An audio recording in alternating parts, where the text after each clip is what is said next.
In public I'm sector Gibson accounting, Dopo, a a budget can Liberian, balance a perfectly data on paper, scientist, while candidate for my simultaneously second masking a opinion complete on the systemic Liberia internal Immigration failure. Service audit. During the 2022 fiscal year, the Republic of Liberia's Immigration Service, the LIS, submitted their final financial accounts.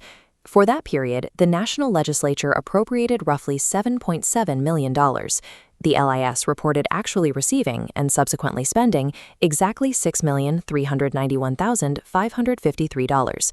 This is the statement of cash receipts and payments. It shows a dollar-for-dollar match between inflows and outflows, implying a high degree of budgetary discipline. But a perfectly balanced aggregate figure means very little if you cannot prove the individual transactions behind it. The General Auditing Commission is legally mandated to audit the LIS under international public sector accounting standards, specifically the cash basis framework. Upon reviewing the 2022 accounts, the Auditor General issued an adverse opinion. Auditors reserve the adverse opinion for statements so pervasively misstated that they no longer reflect financial reality. The report explicitly states the records, quote, "do not present fairly, in all material respects, the financial position of the agency." To understand how a balanced ledger triggers this ultimate penalty, we have to look at the three specific internal control failures identified by the auditors. Top-line budget alignment is mathematically and legally meaningless if the underlying data framework violates basic public financial management laws. This chart shows the economic classification of the agency's $6.39 million budget. The vast majority is dedicated to one specific area, human resources. The LIS claimed that over $5.3 million, exactly $5,301,468, went toward wages, salaries, and employee benefits. The audit found that management completely failed to prepare or maintain a detailed ledger for any of these salary payments.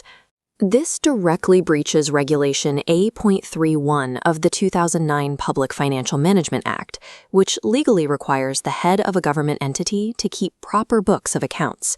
An aggregate $5.3 million claim is functionally hollow to an auditor if there are no line item transactions detailing exactly who received the money. Without a granular ledger, auditors cannot verify precise disbursements, track required tax withholdings, or rule out the existence of ghost workers on the payroll. Because over 80% of the agency's expenditures cannot be foundationally verified, the entire financial statement is instantly rendered materially misstated. Beyond internal records, the agency's numbers must also reconcile with macroeconomic tracking at the national level.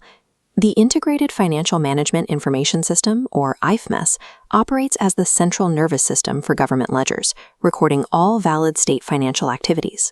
This visual comparison illustrates the second major finding, a massive inconsistency between the statements submitted by the LIS and the central IFMIS ledgers. The data shows an unreconciled gap of $510,594.88. Standard accounting practices demand strict reconciliation.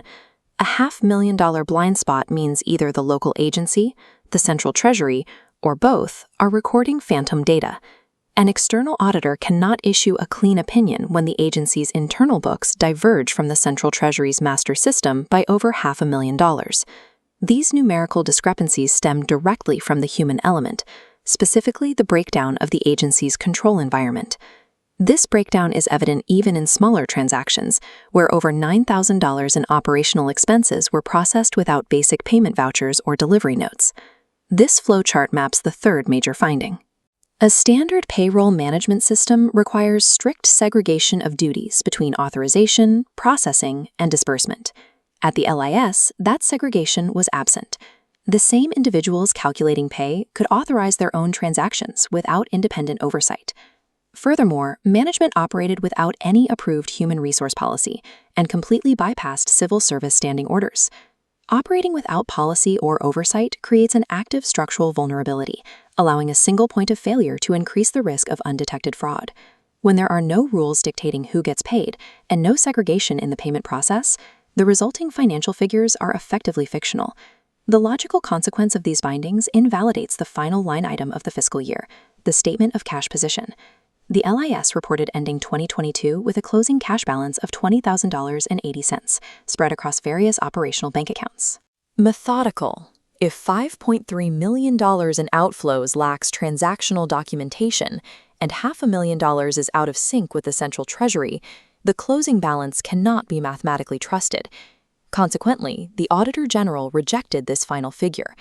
While the physical cash may sit in a bank account, its accounting lineage is broken, rendering the statement useless for public accountability. The Auditor General's decision rests on a triad of systemic failures.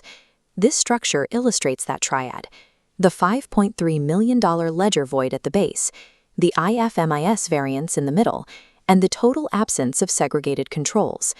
When the foundational layers of public financial management are ignored, the financial statements above them inevitably collapse. True accountability lives in the granularity of the reporting system. Financial integrity requires strict adherence to the rules of PFM Regulation A3, meaning granular, verifiable, and strictly segregated transaction ledgers. Audits verify the integrity of the governance system. Thanks for listening. Keep following. I'm Gibson Dopo, In 2022, a data the rockstar LIS and a system data failed chevy. that test. Thanks for listening. Keep following.